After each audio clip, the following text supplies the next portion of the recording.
Hi అండి, అందరూ ఎలా ఉన్నారు? మేము చాలా బాగున్నాం. ఈరోజు మిర్చి సీడ్స్ అనేవి గుచ్చడానికి నారదింపలు చేస్తున్నాను. అయితే మొన్న ఈ మధ్య తీసింది ఏంది, అది పచ్చిమిర్చి సీడ్స్కి వేసాము. ఇది తేజాలు ఈ టైంకి వేరే వాళ్ళ చేలో, అంటే మన చేను పక్కన చేయాలని అన్న వాళ్ళు మేము కలిసి చేసాము.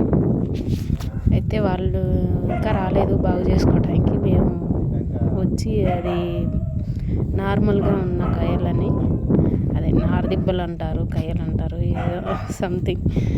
అయితే వాటిని ఇట్లా నీట్గా పెద్దలపై పెద్ద పెద్ద పెద్దలన్నీ తీసేసి, రాళ్ళు పుల్లలన్నీ తీసేసి, మన మిరపెత్తనం ఎంత ఉండిద్దండి, చిన్న చిన్నది కదా, దానికి మళ్ళీ ఏది అడ్డు వచ్చినా అది మొలవటం ఆపేసింది. దానికోసమని ఎన్నో తిప్పలు పడాల్సి వస్తుంది. ఎంత నీట్గా చేసినా మా మావ ఇంకా దానికి గెలుగుతానే ఉన్నాడు. అయితే వచ్చాం. మా ఆయన ఏం చేస్తున్నారంటే, ఈ విత్తనాలు వేసినాక మొక్క వచ్చినాక పురుగు అనేది, భూమిలో పురుగు అనేది ఉంటుందంటండి. వేలు పురుగు అంటారు దాన్ని. దేనికది? అది మొక్కని విత్తనాన్ని తినకుండా ఉండటానికి మనం ముందే విత్తనం వేసుకోవడానికి ముందే ఈ మందు అనేది చల్లుకుంటే మంచిదంట. అది ఎట్లా చల్లుతున్నారంటే, అది మామూలుగా విత్తనాల్లో కలుపుకునేది గౌస్ అంటారు, హౌసా ఏదోనండి సంథింగ్. అది ఇసుకలో కలిపి చల్లుతారు. నేను కొంచెమే కలుపుతున్నావు, సరిపోద్దా లేదా అని అడుగుతున్నాను. అంటే అది చాలా పెద్దగా ఉన్నాయి కదా, వాటికి వాటర్ సప్లై ఎట్లా అంటే, ఒక బారు పైపు ఉంది కదండి, నీళ్లు పెట్టుకునే పైపు, దానికి చిన్నది బ్లాక్ పైప్ ఉంది కదండి, దానికి అటు ఇటు రెండు పక్కల కాయలు పడేటట్టు బెజ్జాలు ఉంటాయి. మనం వాటర్ వదలగానే 2 సైడ్స్ అనేవి పడతాయి అన్నమాట వాటర్. ఇప్పుడు ఈయన ఎలా చల్లుతారో చూద్దాము. తీసుకెళ్ళి మెల్లగా మొత్తం స్ప్రెడ్ అయ్యేటట్టు చల్లుతున్నారు.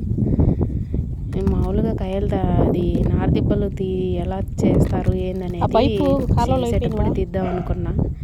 పని చేయడానికి వెళ్ళి వీడియో తీసుకుంటూ నించుంటే తిడతారు కదా, నా పని అయిపోయాక ఫోన్ పట్టుకున్నాను. అదంతా చేశాక కూడా మా ఇంకా గిల్లుతూ ఉన్నాడు దాన్ని. అంతే, వాళ్ళు పాతకాల వాళ్ళు ఎట్లయినా నీట్గా చేసుకుంటారు కదా పని, మనం అంతా అడప చేసి రావటమే కదా. దంతే అంటారు దాన్ని. దాన్ని పళ్ళతోటి ఇట్లా మట్టిని లాగితే సన్న పెడ్డలన్నీ గుంజేసిద్ది అనమాట. ఇటు రివర్స్ దిప్పి లాగితే అంతా చదరంగా వచ్చింది. అవతల పక్క 3 నారదిబ్బలు ఉన్నాయి, అవి ఇంకా క్లీన్ చేసుకోలేదు. వేరే వాళ్ళని చూపిస్తాను అంటే. ఇంకేంటండి విశేషాలు? మీ ఏరియాలో ఎలా చేస్తారు విత్తనాలు నాటేటప్పుడు? నేను వచ్చిన దగ్గర నుంచి మా వాళ్ళు ఇలానే చేస్తారండి. నర్సరీలో ఇచ్చారు 2-3 సార్లు, బట్ అవి ఏంటంటే అక్కడ చల్లదనానికి పెరిగి మన చేలో ఒక్కసారి వేసేసరికి అంత బాగా యాక్టివ్గా ఉండట్లేదని చెప్పేసి మా వాళ్ళు సొంతంగా ఇట్లా తయారు చేసుకుంటారు. ఇవ్వండి, వేరే వాళ్ళు 3 చేశారు నారదిబ్బలు. ఇంకా వాళ్ళు మామూలుగా చేసి అట్లా ఉంచారు, మొత్తం క్లీన్ చేసుకోలేదు.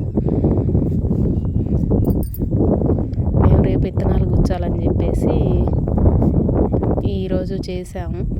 రేపు సీడ్స్ వేసేటప్పుడు వీడియో తీసి అది కూడా పెడతాను. ఎలా ఉందో ఏంటో కామెంట్ చేయండి ఒకసారి. మన ఛానల్ని కొత్తగా చూసేవాళ్ళు, కొత్తగా సబ్స్క్రైబ్ చేయని వాళ్ళు చేయండి, కొంచెం సపోర్ట్ చేయండి. అంటే వేరే వీడియోలు పెట్టొచ్చు, నేను చేసే పని మీకు చెప్తే కొంచెం సపోర్ట్ చేస్తారా అని. మన వాళ్ళు, మన తెలుగు వాళ్ళు మనకు కాక ఇంకెవరికి సపోర్ట్ చేస్తారులే అన్న భరోసాతో నేను పెడుతున్నాను. నచ్చిన వాళ్ళు లైక్ కొట్టండి, నచ్చిన వాళ్ళు స్కిప్ చేయండి. నా వాయిస్ అంటే కొత్త కదండి, కొంచెం భయంగా ఉంటుంది, ఏమనుకోవద్దు. పోను అలవాటు అయితే మంచిగానే ఉంటుంది. అడ్జస్ట్ అవ్వండి, సబ్స్క్రైబ్ చేయండి ప్లీజ్.